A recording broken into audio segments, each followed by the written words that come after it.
नमस्कार, मैं हूं जूही वर्मा और आप देख रहे हैं लाइव इंडिया .न्यूज। कांग्रेस के सबसे अहम सिपहसालार, कांग्रेस की वो पतवार जिससे कांग्रेस को ये उम्मीद थी कि आप शायद डूबती नैया को जो पार लगा सकते हैं, वो ये पतवार ही है। वो पतवार भी आज कांग्रेस के हाथ से छूट गई। ये पतवार थी अहमद पटेल नाम की, वो नेता जो कांग्रेस की हर पीढ़ी में एक साए की तरह उनके साथ खड़ा रहा।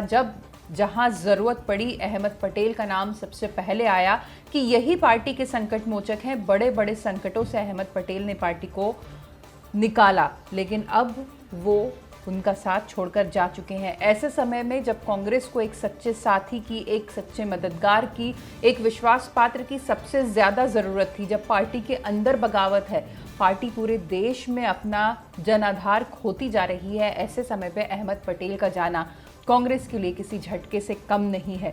सिर्फ यही एक बात नहीं है, अब कांग्रेस के सामने बड़ा सवाल ये है कि अहमद पटेल नहीं तो और कौन ऐसा नेता जो सिर्फ लाइमलाइट की फिक्र ना करे, अपनी स्ट्रैटेजीज की फिक्र ना करे कि वो किसी तरह लोगों तक पता चलती रहे, अपने गुट, अपने दल, अपनी लाइमलाइट, इन सब से कहीं ऊपर थे अहमद पटेल कांग्रेस के लिए, जो खुद कहते थे कि मैं शाय नेता हूँ, मीडिया से दूर रहता हूं, और ऐसे ही चुपचाप खामोशी से अपनी पार्टी के लिए अपना काम करते थे।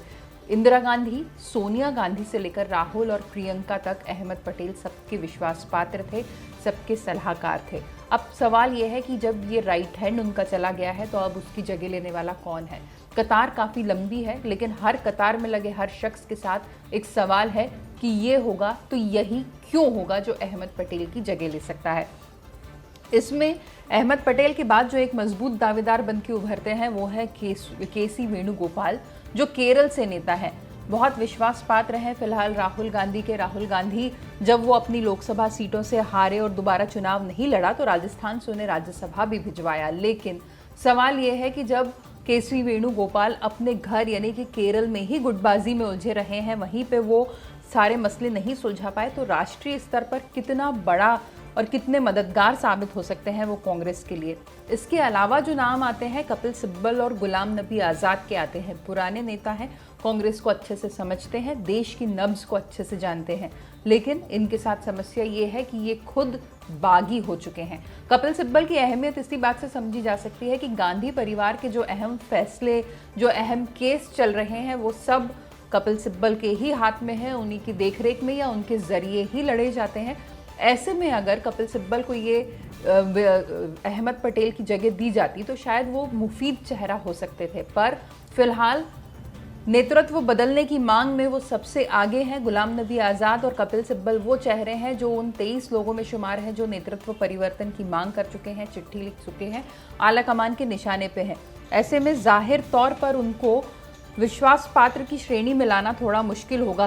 पीसी चिदम्बरम भी इसी का हिस्सा है, खुद ही कई आरोपों से घिरे हुए हैं, आरोपों से निपट रहे हैं, वरना पीसी चिदम्बरम जैसा एक नेता, एक सलाहकार, एक शांत नेता जो इकोनॉमी को समझने में भी माहिर है और उसके लिए योजना बनाकर जो कांग्रेस जो अब तक दावा करती है कि हमारे पास बेहतरीन इकोनॉमिस्ट हैं और जिन्होंने देश को अब तक संभाला, पी चिदम्बरम उसके लिए एक बेहतर ऑप्शन थे, लेकिन वो भी फिलहाल बहुत ज़्यादा वहाँ पर नज़र नहीं आते उस जगह को पूरा करने के लिए।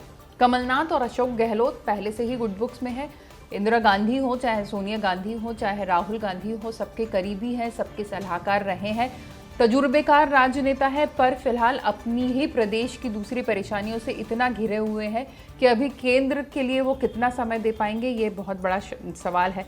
शशि थरूर का नाम भी सामने आता है, कांग्रेस के पुराने नेता हैं, सोशल मीडिया के तो सबसे फेवरेट और युवाओं के सबसे फेवरेट कहे जा सकते हैं। नेता भी बहुत पुराने हैं, लेकिन संगठन पर उतनी मजबूत पकड़ नहीं है जितनी की होनी चाहिए किसी भी कांग्रेस जैसे बड़े राष्ट्रीय दल को संभालने के लिए। दिग्विजय सिंह भी अच्छी चॉइस हो सकते थे, लेकिन दिग्विजय सिंह फिलहाल राहुल गांधी की गुड बुक्स में नहीं है। इससे पहले तक गांधी परिवार के करीबी रहे, पर कुछ घटनाक्रम ऐसे हुए कि राहुल गांधी से दूरियां थोड़ी बढ़ती चली गई। सिंधिया उस वक्त काफ़ी पास आ गए थे। अब ज्योतिरादित्य सिंधिया के पार्टी बदलने के बाद कुछ गुंजाइश बढ़ी है, उनको केंद्र की कुछ कमेटियों में भी शामिल किया है। एआईसीसी ने जो कमेटियां बनाई हैं, जिसके बाद ये लग रहा है कि अब राहुल गांधी से रिश्ते बेहतर होने लगे हैं और बेहद खुलेआम दिग्विजय सिंह हमेशा ये कहते रहे हैं कि कांग्रेस को सिर्फ गांधी परिवार का ही सदस्य चला सकता है, यानी गांधी परिवार में आस्था हमेशा से जाहिर करते रहे हैं। तो अब देखना यह है कि अब इन जो बड़े और कद्दावर चेहरे कांग्रेस के पास बचे हैं, इसमें से कांग्रेस कौन किस चेहरे को चुनती है उस फिल इन द ब्लैंक्स को भरने के लिए जो अहमद पटेल के जाने के बाद खाली हो गया है। फिलहाल सिर्फ इतना ही कहा जा सकता है कि जो क्षति हुई है कांग्रेस को, भगवान उसे सहने की शक्ति दे और इतनी ताकत दे कि वापस अपनी मुसीबतों से निकलकर कांग्रेस अपना जनाधार देश में बढ़ा सके। नमस्कार।